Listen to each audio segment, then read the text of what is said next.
அல்லல் படக்கூடிய மக்களுடைய வேதனைகளை அவதூறு பரப்பி ஆதாயம் தேடலாம்னு சிலர் மலிவான அரசியலில் ஈடுபடுறாங்க. கடந்த ஆட்சியில் அது எந்த ஆட்சி என்பது உங்களுக்கு தெரியும்.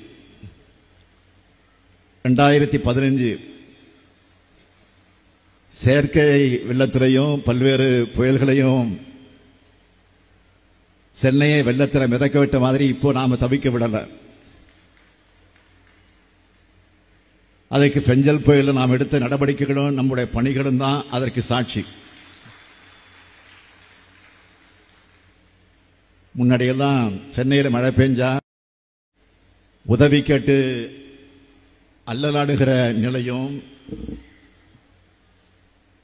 தன்னார்வலர்கள் கிட்ட உதவி கேட்டு சோசியல் மீடியாவில் பதிவிடுகிற நிலையும், எப்போ வெள்ளம் வடியும்னு காத்திருக்க வேண்டிய நிலையும் இருந்துச்சு. ஆட்சியாளர்களை களத்தில் பார்க்க முடியாது. அப்படியே வந்தாலும் என்ன பிரச்சனைன்னு கூட தெரியாம வாக்காளர் பெருமக்கள்னு பேசுவாங்க. மீடியாக்கள் மைக்க கொண்டு போய் நீட்டினா பதில் சொல்லாம பிளீஸ் விட்டுடுங்கன்னு சொன்னவங்க தான் இருந்தாங்க கடந்த கால ஆட்சியில். தன்னார்வலர்கள் உதவி செய்ய வந்தா அவங்கள மிரட்டுவாங்க. அவங்க வழங்கக்கூடிய நிவாரணப் பொருட்கள்ல ஸ்டிக்கர்களை ஒட்டுவாங்க. அந்த காலம்லாம் இப்ப மலையேறி போச்சு. நாம எடுத்த நடவடிக்கையால சென்னை மழை நின்ற அடுத்த நாளே மீண்டிருக்கு. மழை நின்ன உடனே நான் கொளத்தூர் தொகுதியை பார்வையிட்டப்போ அங்கிருந்த ஒரு பெரியவர் சொன்னார், முதல் முறையா தில்லை நகர், வீனஸ் நகர், செந்தில் நகர் போன்ற இடங்கள்ல வெள்ளம் வரல.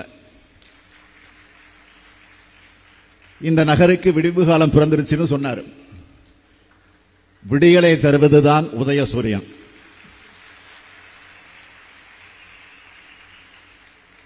ஆனா உதயசூரியனால கண்ணுக்கு கூசுகிற ஆட்களுக்கு விடியல்னா தெரியாது. விடியல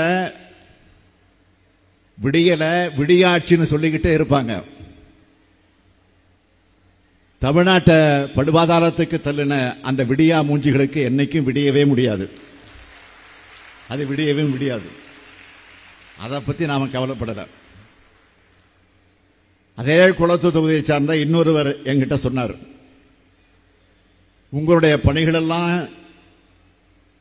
ஒரு சிறப்பான வரலாற்றில் ஒரு சிறப்பான இடத்தை பெறும்னு பாராட்டினார்.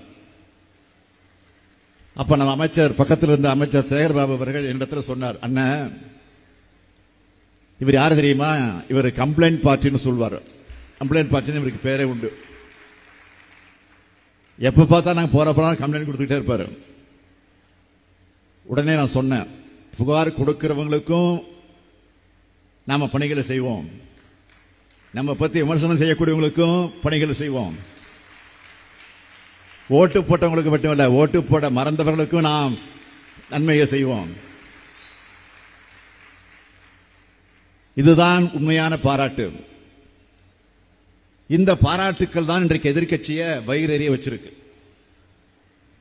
ஏன்னா எவ்வளவு மழை பெஞ்சாலும் முதலமைச்சர் தொடங்கி துணை முதலமைச்சர், அமைச்சர்கள் எல்லாரும் களத்தில் வந்து நிற்கிறாங்க, நிவாரண உதவிகளை செய்யறாங்க. நம்மால அரசியல் பண்ண முடியலன்னு தவிக்கிறாங்க. இப்போ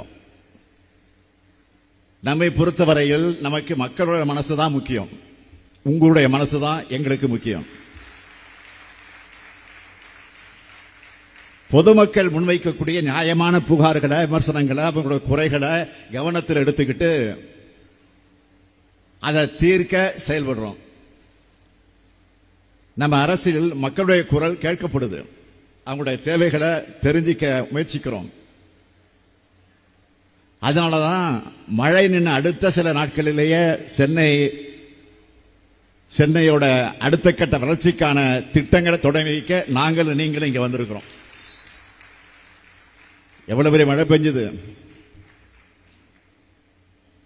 ஆக முடிஞ்ச அடுத்த நாளே இன்றைக்கு உங்களை எல்லாம் சந்திக்க வந்திருக்கிறோம்னா அதைத்தான் நீங்க உணர்ந்து பார்க்க வேண்டும். அப்படிப்பட்ட இந்த விழாவை மிக சிறப்பாக ஏற்பாடு செஞ்சிருக்கக்கூடிய நம்முடைய அமைச்சர் சேகர்பாபு அவர்களுக்கும் அதேபோல் அவருக்கு துணை நின்று இருக்கக்கூடிய நம்முடைய அரசு அலுவலர்கள் உள்ளிட்ட அனைவருக்கும் என்னுடைய பாராட்டுகளையும் வாழ்த்துக்களையும் நான் தெரிவித்துக் கொள்ள விரும்புகிறேன். வடசென்னையுடைய வளர்ச்சிக்காக திட்டங்களை செய்யணும் அப்படின்னு அமைச்சர் சேகர்பாபு கிட்ட நான் சொல்லிக்கிட்டே இருப்பேன்.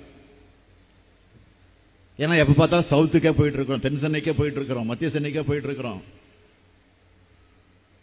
வடசென்னைய நாம ஒரு அக்கறை எடுத்துக்கொண்டு அதனுடைய வளர்ச்சி திட்டங்களை உருவாக்கணும். அதுக்கு செயல் வடிவம் கொடுப்பதற்கான அறிவிப்பு தான் கடந்த மார்ச் 14ஆம் தேதி தங்கச்சாலையிலே நடைபெற்ற நிகழ்ச்சியில வடசென்னை வளர்ச்சி திட்டம் பெயர் சூட்டி 2096 கோடி ரூபாய்க்கான 87 திட்டப்பணிகளை அறிவிச்சு தொடங்கணும். தொடங்கி வச்ச 8 மாசத்துல அந்த 87 பணிகள்ல 29 பணிகளை முடிச்சு இன்னைக்கு மக்களோட பயன்பாட்டுக்கு கொண்டு வந்திருக்கிறோம். இன்று வால்டாக் சாலையில நடைபெறக்கூடிய இந்த நிகழ்ச்சியில 1333 கோடி ரூபாய் மதிப்பீட்டில் 79 புதிய பணிகளையும் தொடங்கி வைக்கிறதுல நான் பெரும் மகிழ்ச்சி அடைகிறேன். வள்ளலார் நம்ம சென்னைய தர்மமிகு சென்னைன்னு சொல்லுவார். இந்த ஊருக்கு வந்தா நிச்சயம் நம்ம வாழ்க்கையும் குடும்பமும் முன்னேறிடும்னு நம்பி வந்தவங்களை சென்னை என்றைக்கு கைவிட்டதில்லை.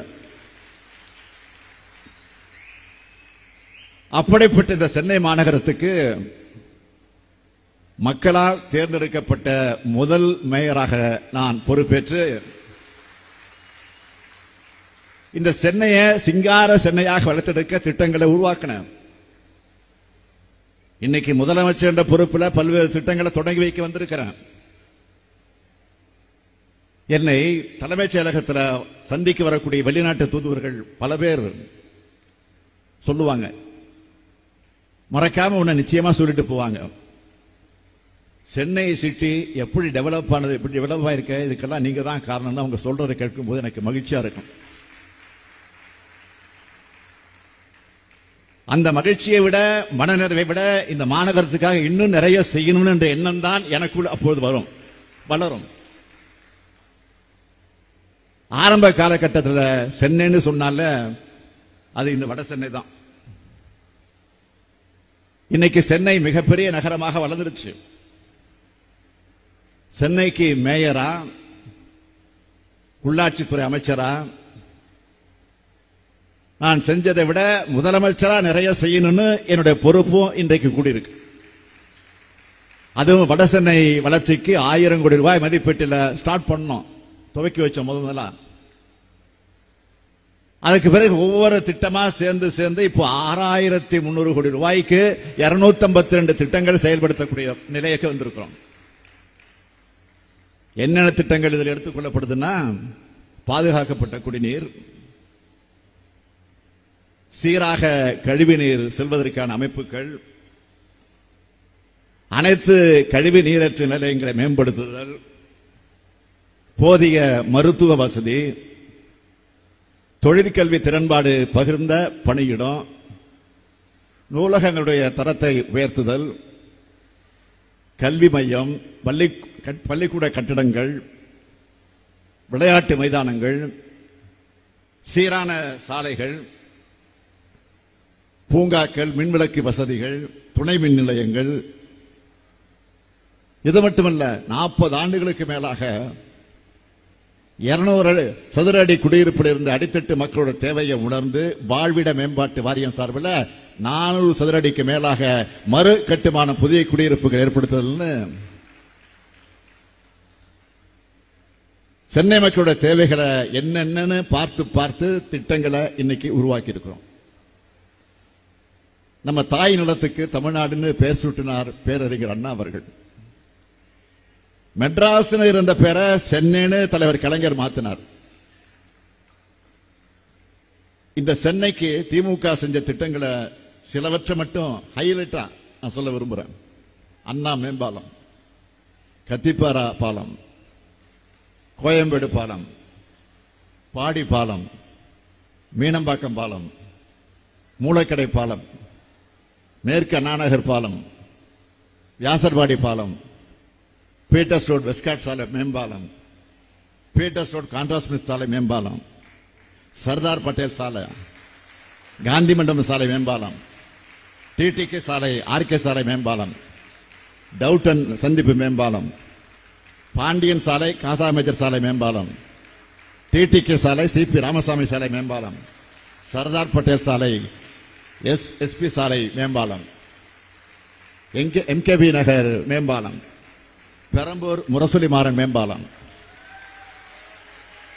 பெரம்பூர் லோகா ஒர்க்ஸ் மேம்பாலம், தங்கச்சாலை மணிகுண்டு பாலம், ஆர்கே நகர் காக்கிரேன் பேசின் பாலம், ஜிகே மூப்பனார் மேம்பாலம், ரங்கராஜபுரம் மேம்பாலம், உஸ்மான் ரோடு மேம்பாலம், கோடம்பாக்கம் பாலம், ஆலந்தூர் மிசா ஆபிரகாம் பாலம்,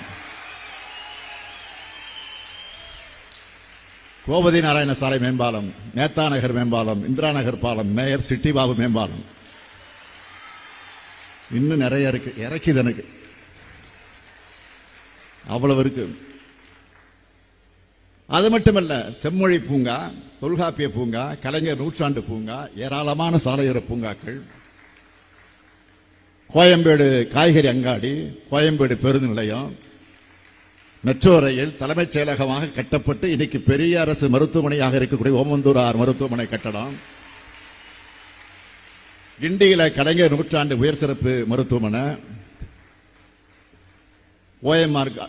ஓஎம்ஆர்ல IT corridor, Tidel park, Nemmeli மற்றும் மீஞ்சூர்ல கடல்நீரை குடிநீராக்கக்கூடிய திட்டம், இன்னும் மிகப்பெரிய பட்டியலை போட முடியும். அதனாலதான் எப்பவுமே சென்னை என்பது திமுகவுடைய கோட்டையாக விளங்கி கொண்டிருக்கிறது.